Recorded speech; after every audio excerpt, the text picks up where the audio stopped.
Cara, eu tinha uma última dúvida, já que você até comentou, né? Porra, tava sendo ali um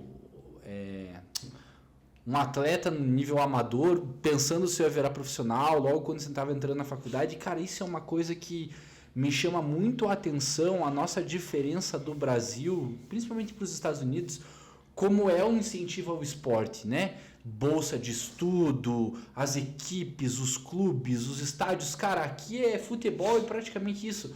Lá não, cara, lá é tudo muito incentivado, você tem acesso. E eu queria saber um pouquinho a tua visão sobre isso, né? Até deixar aí, quem sabe não é um tema que a gente pode tentar estar trabalhando com a comunidade melhor também. Cara, né? eu acho que esse é um tema, né? Fugindo um pouco antes da tua pergunta, eu acho que esse é um tema que é muito legal da gente conversar do esporte sob uma outra ótica, sabe como? Uhum. Como o pessoal aqui, né, do Brains e tudo mais tem esse perfil empreendedor, acho que isso é uma conversa que, cara, a gente vai muito longe nela, que é o motivo pelo qual o futebol é tão forte aqui, cara. Se você tem o budget para botar o dinheiro num esporte, no Brasil, em que esporte que você vai colocar? Onde tem gente vendo. O futebol, né? Onde que tem gente vendo? Cara, eu falei pra vocês, eu me desenvolvi, né, inicialmente no motocross, né? Beleza. Cara, o motocross é um esporte que, assim, ele é um cenário muito fechado. Existe muito investimento, existe muito patrocínio, os pilotos, né, não são... Isso é engraçado, como ele é um reduto pequeno, não tem tantos pilotos de ponta assim. Mas os pilotos de ponta aqui no Brasil, os pilotos de equipe, porque a gente tem uma menor quantidade de equipes, então tem uma menor quantidade de pilotos. Sim. Mas os pilotos aqui são muito bem remunerados para a realidade brasileira. Quando eu digo muito bem remunerados, eles são muito bem remunerados. Não está nem perto de um atleta muito bem remunerado no futebol, mas ainda assim, para a realidade, é muito bem remunerado. E o investimento de patrocínio, ele gira de uma forma muito forte. Né? E olha só, quando eu optei por fazer isso, né, que eu falei assim, cara, eu lembro exatamente qual foi o momento que eu optei por falar assim, cara, eu não vou mais ser um atleta, eu vou ser um treinador. E eu lembro do momento que eu sentei na mesa com o meu treinador para comunicar a ele disso. Foi um momento assim bem, cara, que eu dividi tudo. Esse momento foi em 2016. Eu comecei a trabalhar com os atletas em 2014, né? Tava na faculdade. E eu ainda treinava, eu estava lutando, eu estava competindo, os meus primeiros atletas chegaram a me ver lutando.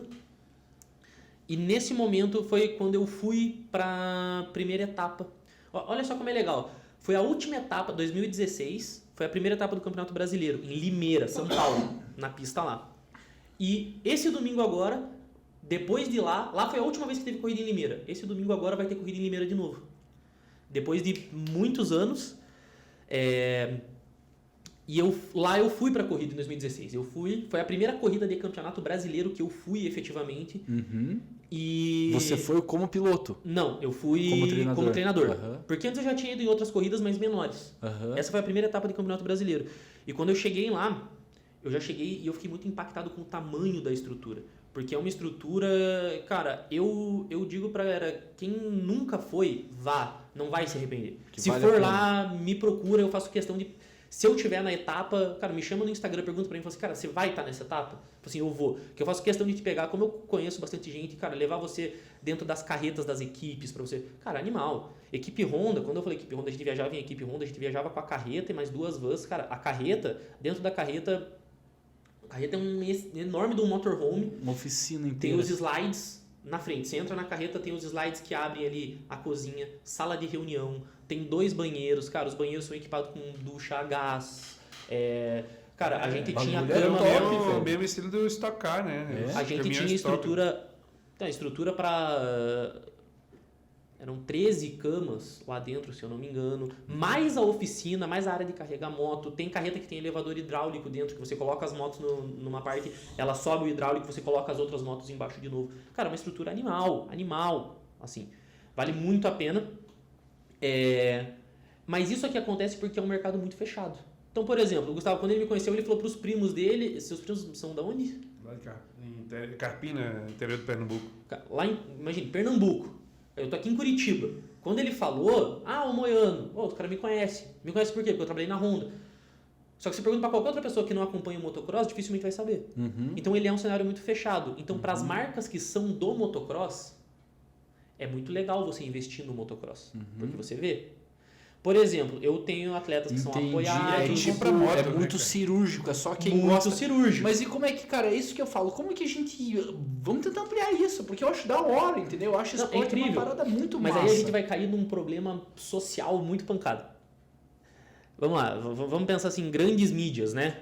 A gente assiste o que a gente gosta ou a gente gosta do que a gente assiste? A gente acaba gostando que assiste. É uma relação...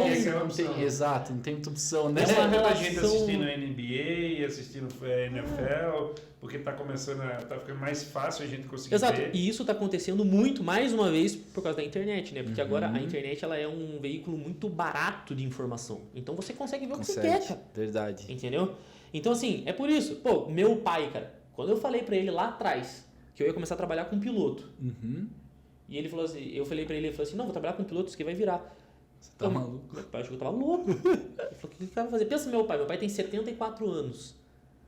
Cara, meu pai foi ver motocross quando eu levei ele no centro de treinamento da Honda. Eu nem sabia que existia, Eu né? não sabia. E ainda meu pai viu e meu pai ficou chocado. Eu lembro que meu pai pegou no banco da moto assim, cara, como é que eles andam nesse banco duro aqui? Tipo, olha a preocupação dele com o banco duro. Sabe? Assim, não tem...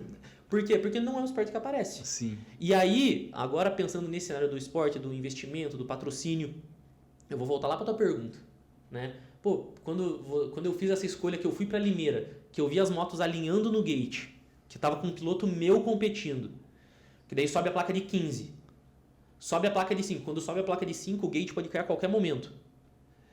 E os pilotos largaram, eu tive a mesma percepção, a mesma sensação, a mesma euforia, a mesma adrenalina de quando eu tava dentro da área de aquecimento, esperando os caras chamar meu nome pra lutar, sabe como?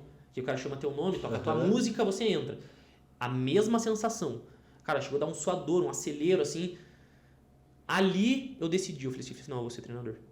É isso. E foi muito em função disso, porque eu vi muitos colegas que se desenvolveram comigo na luta, nadarem e acabar morrendo na praia no cenário da luta. Cara, atletas bons, atletas que tinham muita condição, atletas em função dessa quebra aí, entendeu? De não ter o patrocínio. Porque chega uma hora, cara, que por mais que você tenha o apoio familiar, por mais que você tenha o recurso financeiro pra bancar ali, chega uma hora que você para de ver sentido. Sim. Porque você não tem reconhecimento.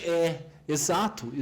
Né? Você não tem reconhecimento. Então, olha só que legal, né? Tem uma teoria da psicologia que fala sobre as necessidades psicológicas básicas, né? Que são três, né? São 3 pilares, que é relações pessoais, autonomia e competência. Então, quando você está num esporte, por melhor que você seja, você se sente competente, Mas não é reconhecido, mas você não tem reconhecimento, você se sente competente realmente? Como é que eu vou Cara, saber que eu beleza, sou eu se sou não... muito bom. né? Eu sou muito bom, beleza, eu sou um atleta profissional. Nas lutas, as lutas não pegaram esse hype do fisiculturismo, por exemplo. Porque as lutas é assim, o cara é um cara profissional, mas o cara tá pagando para competir.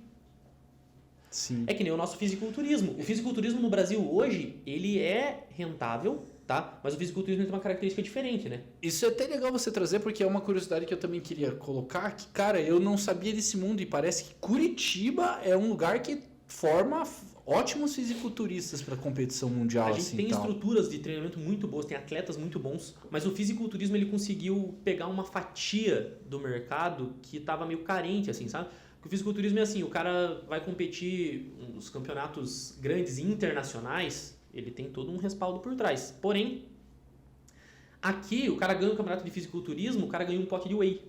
Porra. Você sabe, cara, eu não sei precisar em números assim, mas é muito caro pro cara subir pronto no palco. Imagina é muito caro. a alimentação. Tem toda uma preparação por trás ali. monstro. Só que sabe o que o fisiculturismo conseguiu entender? Ele conseguiu entender que tinha muita gente não interessada em subir no palco, mas tinha muita gente interessada em ver aquilo ali.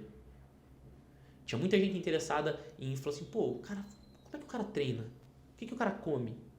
Então, beleza, o cara, ele tá competindo para ganhar notoriedade. Com a notoriedade ele ganha espaço. Com espaço ele ganha o quê? Patrocinador. Porque ele patrocinador é assim, ó.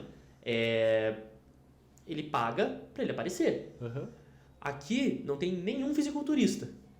Mas já tomou algum suplemento? Já tomou algum vários. suplemento? Nunca tomou nenhum suplemento? Já tomou algum suplemento, qualquer tipo? Então, beleza, a gente está em 4 pessoas aqui. Então, eu tô te falando que dentro dessa sala, 75% do mercado consome suplemento.